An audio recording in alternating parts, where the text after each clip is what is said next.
So, we've already seen people like Iman Ghazi, Dan Bilzerian, Nathan Nazareth all print with info products. And the thing is that a lot of times when people go to sell info, there's several different things that they do that never push them to that next level. So many people think that, oh, if I just post more content, or if I just do this, if I just do that, that they're going to be able to propel to the next level. But the truth is that many headaches come up in your business if you don't have these three things. And these three things are what took people like Iman, Sam Ovens, Dan Bilzerian, which we have people on the inside of his team actually working with him, to the actual next level. All these guys print millions. So here are three things that cause customers to buy extremely fast and to cause your sales cycle to not last as long as it may be right now. The number one reason your sales cycle lasts so long is because you're just another option. Think about it. If you're posting the same motivational flexi videos as 99% of the people in the info product space, or you're giving free value, which is absolutely horrible for sales cycles. I'll explain why in a moment. These are all reasons why people don't trust you, why the sales cycle is long and drawn out, why people don't really care and go for your offers quickly. Because think about it, if you aren't different from everyone else, why should people choose to buy your stuff quickly? It's a sort of authority building statement that really happens when you have unique positioning.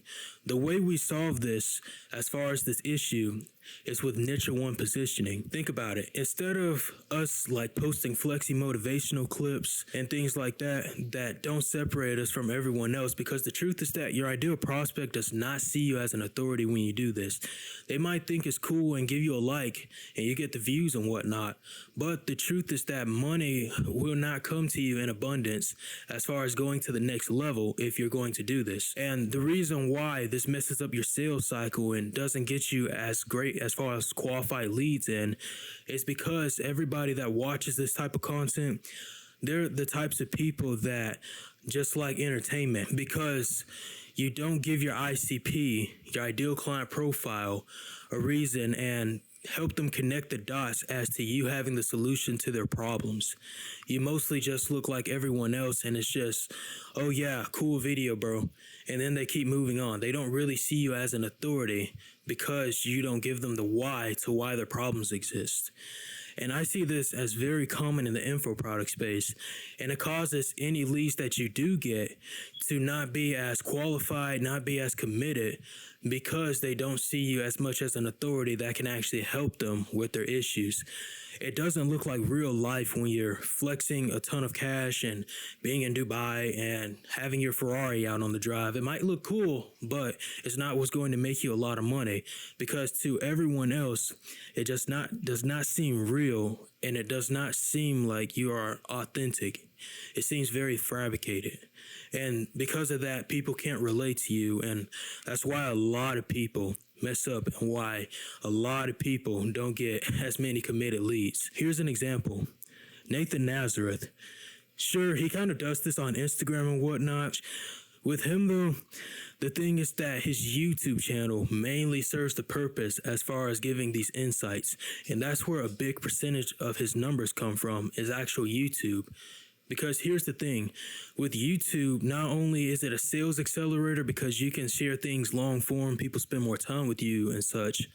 That's why I'm recording this video, and I'm getting as far as a little bit away from short form too. It's because of the fact that people really see you as more of a person, and you're able to share more in-depth insights instead of quick tips and tricks. Another reason why people are uncommitted and your sales cycle is long is also because you're giving away free value. Let me explain. I know it seems like free value is the way to go, but the truth is that a lot of people don't really tell you the right type of free value to give. People like Hormozy are cool with just giving away all their tips, tricks, and insights because Hormozy, he's selling equity deals. He's in a whole different space than we're in. He's at a whole nother level.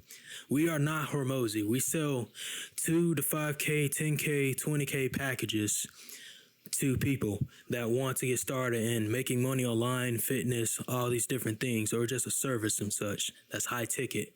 He's a whole different level. That's a whole different ball game. That's why it works for Hormozy. I'm not knocking Hormozy or anything, but that's just the truth, and that's just how it is, you know. Of course, free value is good, but it has to be the right type of free value. If you're posting how-to value as far as 3 steps on how to do this, how to do that, that value is really washed out now and is easily Googleable and highly accessible for just anyone to come along and look for. Okay, the thing is that this is you not unique, and it goes back to our first point of you not standing out and being an authority in your space because you're doing exactly what everyone else is doing. And the truth is that the only people that come from quick tips and tricks and guides and free value like that are do-it-yourself type of mentality people. They're more the I'm broke, so I'm going to take this guide and try and do it myself. They aren't the offer purchase people. They aren't the people that come in and say, oh no, I don't want quick tips and tricks. I want the long-term solution. I want to be able to succeed fast. Those aren't the types of people that come from that. And that's the mistake a lot of people make when they think of free value. They think of things like that. The right type of free value is why. It's about answering why something matters.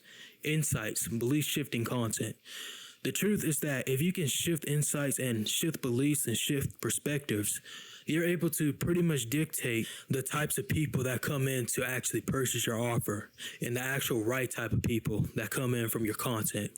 And the reason why is because people whose beliefs are shifted or insights are created, they get a new perspective. You're changing the way they view the world, which pretty much gets them highly committed into just your brand, and that stands out. And if you can do that through your own personal insights and beliefs that you share with others and it changes theirs, that's niche one positioning. It makes you the authority. And that causes your show up rates to go up because people respect you more. You're not just another option as far as, oh, well, whatever, I don't care if I don't show up for this call, like I can just get it later or from someone else. Your close rate goes up because people trust you so much more than people flexing Lambo videos and all this and that. And also, it just makes your sales cycle like pretty much like that, seriously. Your sales cycle will not be long and drawn out if you just do it that way. And that's why people like Iman, who have tons of footage from when he was selling programs, like his stuff is literally documented and everything. It's the best way to be able to actually get your ICP in the door. It's why Iman was able to scale to 8 figures with low ticket, mid ticket, and high ticket because people trusted him so much more. And he actually had the documentation to prove it. So if you can do this and actually do this right, this is what's going to build your brand long term and actually shorten your sales cycle. So you get highly committed leads and higher close rates. The second reason is skepticism / leads are basically unsure if you can help them. The thing is that people have these objections already in their mind, and we know this. But the truth is that a lot of people don't address it correctly. The high ticket space is getting killed right now, especially info products, because everyone is so skeptical.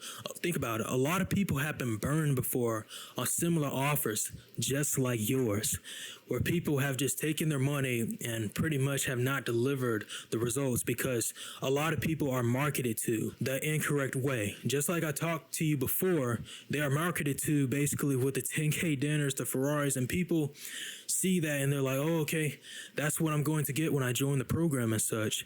And we both know that is not true. So a lot of times people don't actually trust you, and that's why we see things like on ads and comments, I'm not buying your course, bro. This is probably a scam. And honestly, you can sometimes argue that these people aren't your ICP, they aren't your ideal clients that are willing to invest in themselves. But that's not all the time true. A lot of times they've been burned actually. But sometimes even if that is true, your actual ICP, who is more than willing to do that, will come across this and then they'll be skeptical and it'll create doubt in their minds.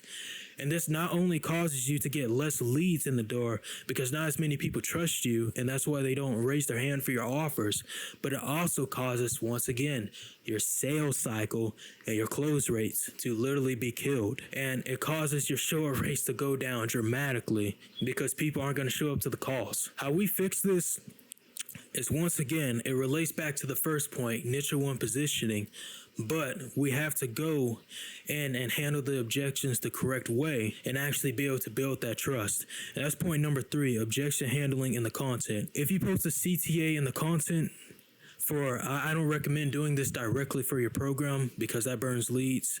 That's like going up to random people and asking, do you want to purchase my 2K thing?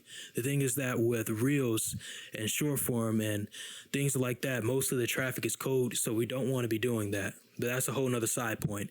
When people come into your actual funnel from your content and such, they already have objections in their mind. When they sign up to your email list, when they view your story CTAs, the truth is that if you don't handle objections properly in the content, a lot of times leads just simply won't raise their hands. They won't show up to the calls or anything of that sort. You might think your conversion rate is good as far as like, oh, a lot of people simply raise their hands a lot. But the truth is that you would get like 2 to 3x more. And I know this from basically even people like my actual business partner is operating for right now. When this was fixed, mainly the conversions went up so high as far as the leads that came in the door, the quality of them, how many came in the door, just by pretty much pre-handling objections in the right way. And you don't do this by saying, oh, you don't need XYZ to do X or anything like that. A lot of people mess up as far as when they do that because they sound, once again, relating back to the first point, like everyone else, and that causes people not to really care or see you as an authority as much, and they literally will not raise their hand for your offer. So the right way to actually handle objections is pretty much going to come down to your positioning while handling the objection. For example, let's just say I'm a lawyer and I work out of my mom's basement. Would people be more likely to trust my advice if they saw I worked out of my mom's basement? No. People would see me and they would be like, oh no, whatever, dude, you're poor, you work out of your mom's basement. I don't trust your advice. I don't trust you when you try to handle my objection because I just simply don't believe you because of how you position yourself while trying to handle it. Whereas high status lawyer that works out of a skyscraper penthouse, they can have the same exact objection handle, the same script, but just because of how the high status lawyer is positioned, the client is going to believe that person. This is exactly how it works with objection handles. A lot of times it's not what you're saying, it's about the backing and authority behind it. And if you don't know how to do this and you don't know how to correctly objection handle into the actual psychological needs of the person, your marketing is going to pretty much flop and it's not going to work. You're still not going to get a lot of hand raisers for your offers. A lot of people will still be skeptical and just simply not trust you. So if you fix these 3 things, this is what's really going to help you as far as your sales cycle to get highly committed leads, like really highly committed people that actually go ahead and just raise their hand. Yeah, this is the guy to actually help me with my issue. So like the video, if you want my help to help you do this, I only charge a percentage of upside that I actually generate you. You can see if you're qualified below, you can book a call with me so we can actually help you scale your high ticket product to the next level.